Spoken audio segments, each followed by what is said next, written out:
Ya, si estás acá en este video, lo más probable es que estés en la situación de que está en general el 90% de los sindicatos y incluso empresas que, sin perjuicio de tener una negociación colectiva y que esta no sea una sorpresa, en general las negociaciones colectivas pasan entre 2 a 3 años. La mayoría de las veces, a veces sí, efectivamente pasan un poco más rápido cuando se está generando recién el sindicato, etcétera, pero en general tú tienes 2 años, 3 años que tú sabes que viene la negociación colectiva.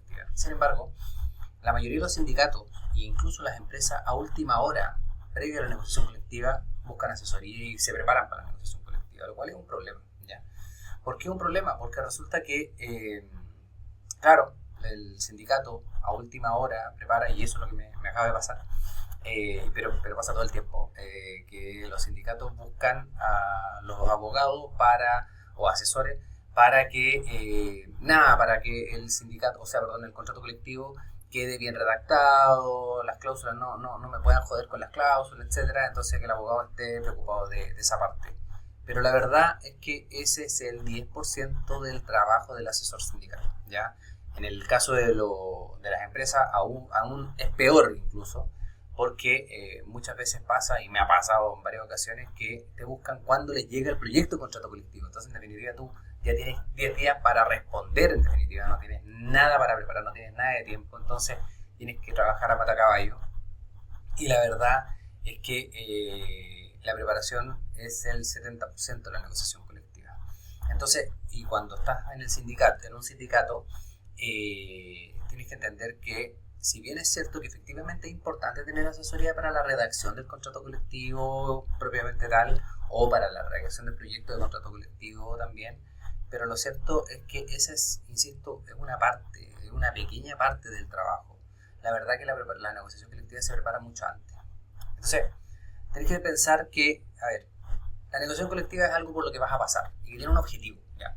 Entonces, y es una cuestión que tú tienes, que ves, tú dices, chuta, es un escenario súper adverso, es un escenario súper complejo, es un escenario álgido, que tú tienes que buscar un objetivo y en definitiva tú vas a trabajar, significa bastante trabajo, donde buscas lograr cosas, donde vas a tener contrastes, vas a tener gente a la cual vas a decepcionar sí o sí, o sea, no existe negociación colectiva donde se deja todo felices, eso no existe ni por un lado ni por el otro, jamás. Eh, entonces, si vas a pasar sí o sí por todo eso, ¿no te parece que la mejor manera es venir y prepararlo bien para efectos de sacar el mayor provecho posible a esa situación? Entonces, evidentemente, ese es el ideal. Ahora, eh, yo siempre lo veo esto como una situación de que, a ver, si a ti te dicen hoy día, que se te dicen en un momento, mira, te dan en el supermercado, te dan un minuto para llenar el carro y todo lo que puedas echar al carro dentro de un minuto es gratis. Lo más probable es que tomes el carro y vayas directamente a la parte en que se te ocurre que es lo más caro o lo que más te gusta o lo que más necesitas, no sé, y empieces a echar todo lo que te quepa en el carro y listo. Si terminas después de eso, una vez terminado ese proceso, evidente que te va a demorar, mira, hubiera ido para este lado, me hubiera gustado haber sacado estas cosas, pucha, no se me ocurrió, no tuve tiempo, etcétera. Pero ¿qué pasa si en lugar de que pase eso, te dicen, mira, mañana vas a ir a las 3 de la tarde y vas a tener un minuto? Lo más probable es que prácticamente te hagas un levantamiento planimétrico del supermercado, sepas exactamente cuáles son las cosas que tú necesitas, las cosas más caras, las cosas más valiosas, lo que más te sirve, y que sepas por dónde andar, cuáles son las cosas más pesadas, las menos pesadas, que te cueste menos trasladarte, etcétera, para hacer todo el proceso más eficiente. Es exactamente lo mismo que pasa en una negociación colectiva. En la medida que tú la prepares con la debida anticipación, evidentemente vas a poder sacar el mayor provecho de una negociación colectiva. Da lo mismo si eres sindicato o si eres empresa, porque la verdad es que en la negociación colectiva la empresa y el sindicato tienen objetivos contrapuestos. Eso es una realidad, y una realidad que hay que tener súper presente. Entonces, teniendo eso en consideración, lo que tienen que tratar de hacer es, y ojo, porque muchas veces el que no se prepara es uno, el otro sí está preparado, muchas veces. Entonces es muy raro que lleguen a una negociación colectiva ambos sin preparación o ambos sin a improvisar. Entonces, y en general la que más se prepara es la empresa. Entonces, o que tiene más previsto, en general tiene una asesoría permanente, entonces de pronto llegan más preparados.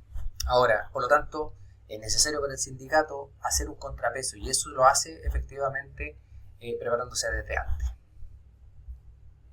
Ahora, la verdad es que hay varios procesos. Lo que hay que tener en consideración es que el contrato colectivo, o sea, la negociación colectiva, a ver, hay dos plazos que en definitiva, hay un punto central de la negociación colectiva que marca los plazos, el conteo de los plazos. Y este punto es el término del contrato colectivo. Evidentemente estamos hablando de la negociación colectiva arreglada cuando existe un contrato colectivo previo, ¿ya? El resto se puede tratar en otros videos, pero la verdad que en este estoy tratando de ser lo más breve posible, entonces la idea es no aburrir.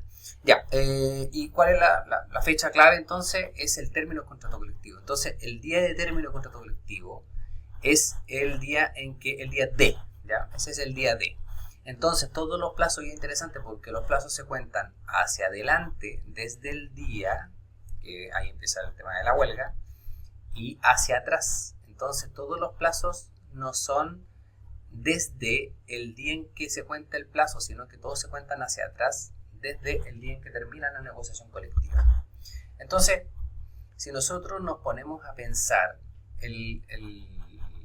cuando termine el contrato colectivo, el plazo principal es que 60 días antes entre 60 días y 45 días antes del término del contrato colectivo, de vencimiento del contrato colectivo, se presenta el proyecto del contrato colectivo. Y resulta que, por lo tanto, si tú lo piensas, tú dices, chuta, si tengo que presentarlo entre el día 60 y 45 antes, entonces tengo que prepararlo, no sé, pues, 2 meses antes, un mes antes, no tengo idea. Lo que podría pasar y lo que me está pasando en este momento, un mes.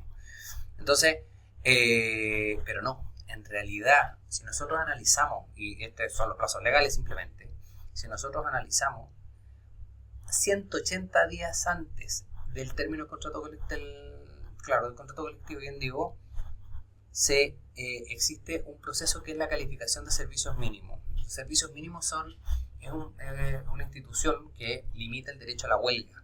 Y como limita el derecho a la huelga, te dice, mira, ya ok, ustedes se van a huelga, pero tienen que, para funcionamiento en algunos casos específicos, en algún minuto voy a publicar un video específico de los servicios mínimos, pero en casos específicos donde hay utilidad pública, no sé, un aeropuerto, etcétera, una línea aérea, no sé, no se puede detener, o una clínica, no se puede detener del todo, no se puede parar por completo la producción de esta empresa. Entonces, tienen que establecerse servicios mínimos para la continuidad de la prestación de servicios, pero esos son mínimos, ¿ya? Entonces, ¿por qué? Porque no tiene que ver con la continuidad de la empresa, sino que con el servicio que presta la empresa a la comunidad. Entonces, la verdad que esto es súper discutible, si es que procede y cuándo procede y por cuánto es el porcentaje que se necesita, cuántos son los trabajadores que se necesitan. Porque este análisis, que en definitiva, por supuesto, quien lo solicita es la empresa, la calificación de servicios mínimos, si no lo solicita la empresa dentro del plazo, se acabó, hasta ahí llegó, no existe la posibilidad. Y ahí es la empresa, a ver, claro, en los 180 días, la solicitud de servicios mínimos que hace la empresa, el sindicato tiene 15 días para responder. Y después 15 días adicionales para llegar a acuerdo, porque en definitiva son 30 días los que tiene que, dentro de 30 días de ese proceso, tiene que haberse llegado a algún acuerdo. Y si no, si es que no hay acuerdo, se tiene que solicitar intervención de la Inspección del Trabajo dentro de 5 días, y dentro de los 45 días la DT resuelve. Esto se hace mediante audiencia, se oye a las partes, se pide opinión a agentes técnicos, y en definitiva se resuelve cuáles son, si es que procede o no procede, y cuáles son los servicios mínimos que van a proceder en ese caso en particular. El tema es que si tú no sabes, ya, como sindicato, ponte tú, si tú no sabes cómo funcionan los servicios mínimos, y no solo una cuestión legal, no se trata de leerte la ley, se trata de venir a analizar cómo realmente afecta a la comunidad la continuidad del servicio de la empresa con la cual tú estás planificando la negociación colectiva. Resulta que cómo puedes defenderte ante la solicitud de calificación de servicios mínimos, cómo puedes argumentar, porque al final del día lo que busca la empresa es que los servicios mínimos sean lo más amplio posible y el sindicato, por supuesto, lo menos posible. He visto casos en que, porque ¿qué es lo que pasa? Cuando se solicitan los servicios mínimos y se declaran los servicios mínimos, lo que pasa, se establecen los servicios mínimos, piden incluso los equipos de emergencia y han pedido incluso a dirigentes, o sea, incluso ha podido coartar la capacidad de negociación del sindicato, ¿ya? ¿Por qué? Porque han pasado casos donde el dirigente tiene un rol específico, etcétera, dentro de la empresa, que es importante para la continuidad de los servicios. Entonces, al final del día, si tú dices, si tú no tienes la capacidad de análisis, no lo has analizado previamente, ¿cómo te defiendes? Tú tienes 15 días para responder eso. Entonces, ¿para qué hablar en el caso de, posteriormente, a todo esto? Ya. Eso es el proceso de los servicios mínimos. Después de eso viene de los 90 días antes hasta los 90 días antes del término de la negociación colectiva, del contrato colectivo, está el derecho a la información, que básicamente es una solicitud de información que hace el sindicato, que por ley debe entregarlo la empresa. Son distintos antecedentes financieros donde la empresa debe entregar al sindicato. Esto sin perjuicio de que todos los años debe entregarle a todos los sindicatos que existan en la empresa cierta información financiera. Pero aquí lo mismo. Si tú dentro de estos 90 días no sabes leer el balance, no sabes leer los estados financieros, no sabes información adicional, porque la verdad que, digamos las cosas como son, para las negociaciones colectivas por alguna razón todas las empresas están mal económicamente. Entonces, si están todas las empresas mal económicamente, es necesario que en base a estos documentos, y no es que los manipulen, sino que hay cosas que se pueden hacer que en definitiva, siendo absolutamente legales, en definitiva no reflejan del todo la realidad de la empresa para efectos de posicionarse frente a una negociación colectiva. Y lo cierto es que si el sindicato no es capaz de leer los informes financieros, establecer una continuidad, una línea entre el balance pasado, el balance anterior, dónde está la inversión, etcétera, la verdad es que lo más probable es que los 90 días que tienes entre que tienes que pedir para pedir la información financiera, de que te llegue la información financiera hasta la presentación del proyecto de contrato colectivo, no va a ser suficiente. Entonces, por eso es que es importante prepararse antes, analizar las cosas antes. Posteriormente, bueno, desde los 70 días antes del término de la negociación colectiva, empieza el fuero, ¿ya? Son 10 días antes de la presentación del proyecto de contrato colectivo, de que empieza el plazo para presentar el proyecto colectivo. Es el inicio del fuero de todo el sindicato, ¿ya? Porque recuerden que la directiva sindical, el directorio, tiene fuero permanente, pero previo a la negociación colectiva y hasta 30 días después de terminar la negociación colectiva, todo el sindicato goza del fuero, ¿ya?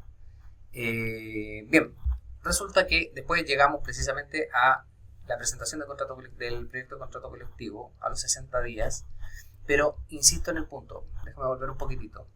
La verdad es que todo esto, ya en este proceso, o sea, 6 meses antes, tú ya estás tarde. Porque resulta que, ¿qué es lo que tú tienes que considerar para efectos del proyecto de contrato colectivo? ¿Cómo tú preparas una negociación colectiva? El sindicato. Lo primero que tienes que hacer es analizar el contrato colectivo, analizar las necesidades del sindicato. En el contrato colectivo que está vigente, lo más probable es que tú encuentres cláusulas que no se utilizan, que no sirven, o que quedaron mal redactadas. No existe contrato colectivo ni contrato no existe contrato perfecto, ¿ya? Por eso que existen los tribunales. Entonces, en definitiva, siempre hay cosas que, mira, no quedaron del todo bien, mira, sabes que a mí no me sirve esta cláusula, que nosotros podemos cambiar por otra que sí nos sirva, etcétera. Entonces, al final del día tú tienes que hacer el análisis del contrato colectivo, de las necesidades del sindicato y cómo se hace el análisis de la necesidad del sindicato por estamentos. Y no son solo necesidades económicas, ¿ya?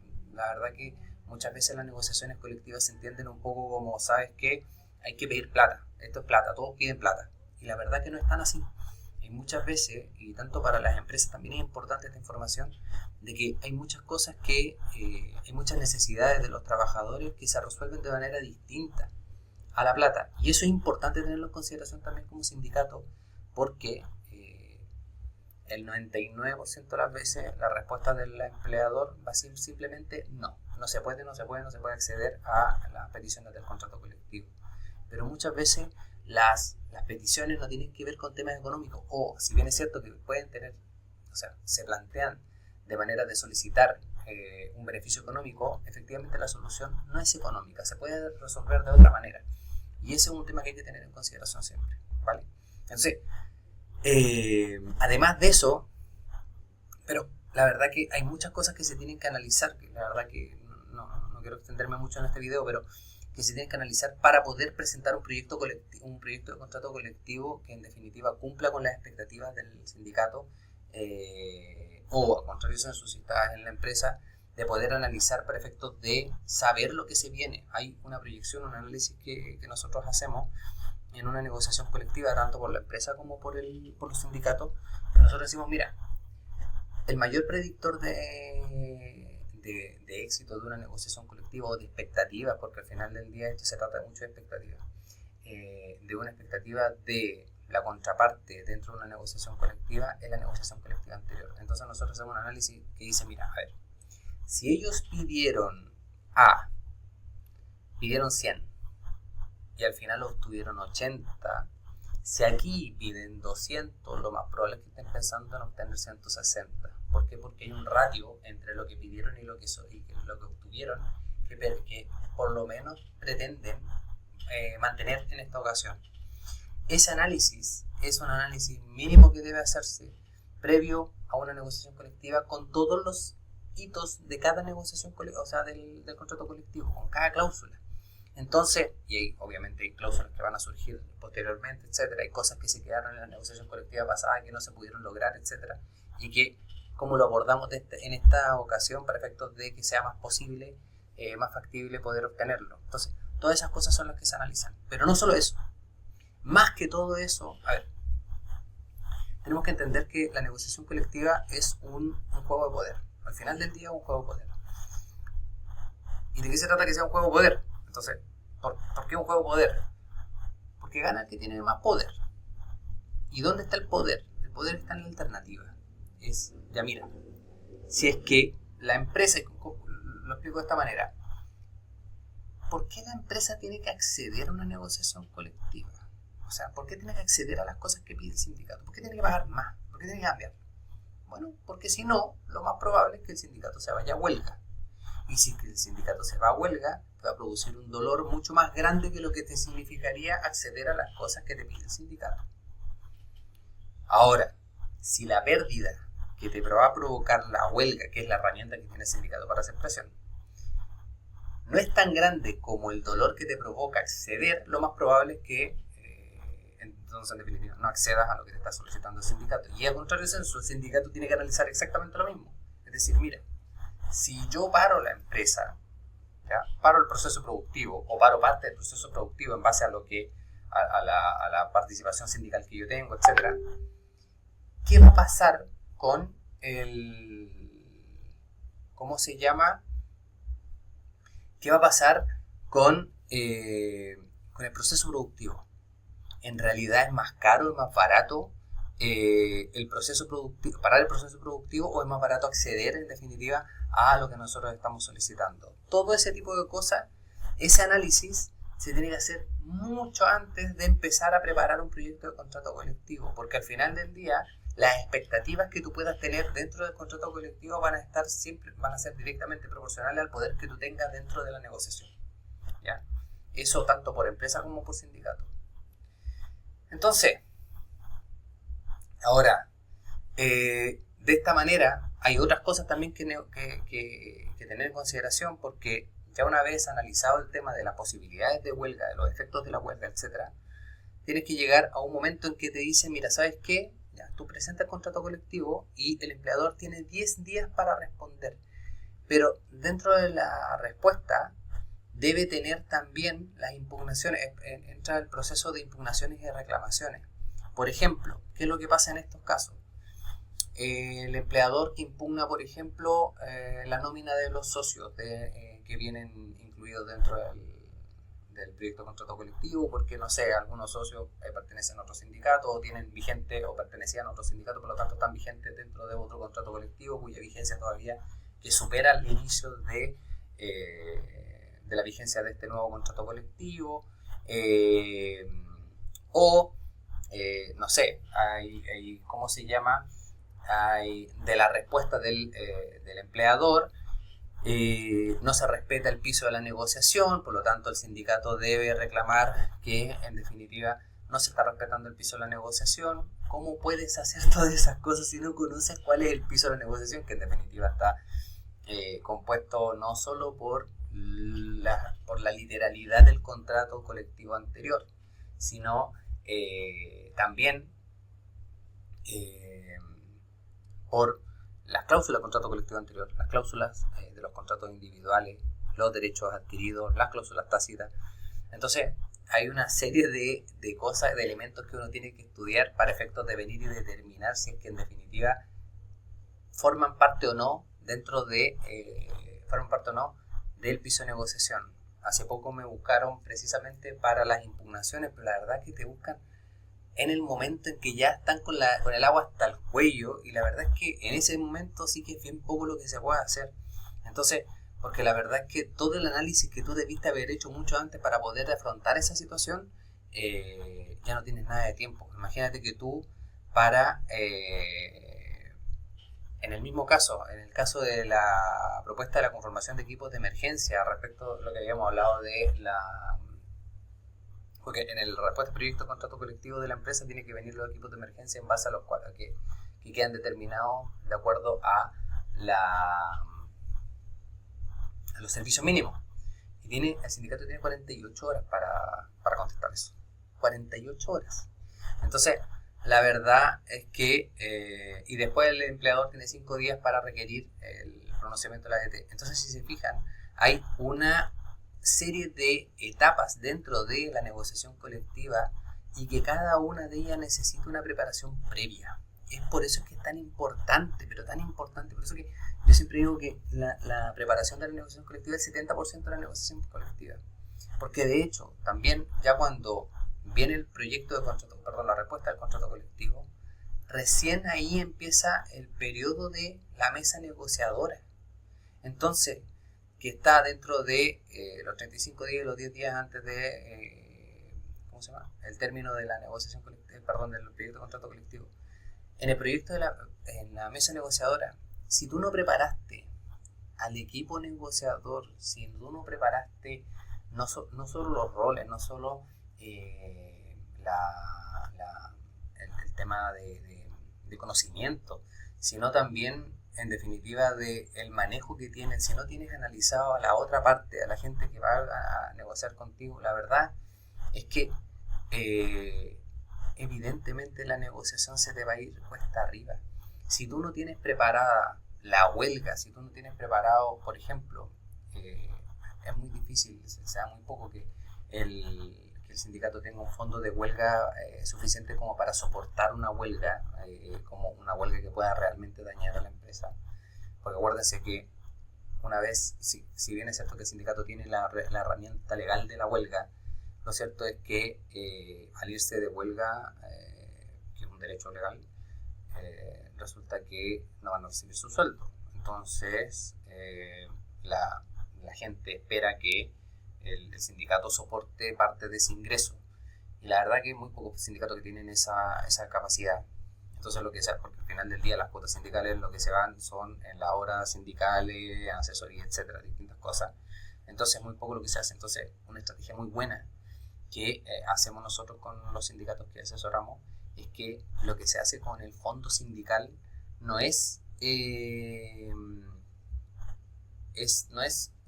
fíjate financiar el ingreso, sino que lo que se hace es hacer convenios con instituciones financieras donde se otorga un crédito a cuenta de, en la negociación colectiva se otorga un crédito, no sé, por una remuneración o 2 remuneraciones, y lo que se hace con el fondo sindical es soportar el interés.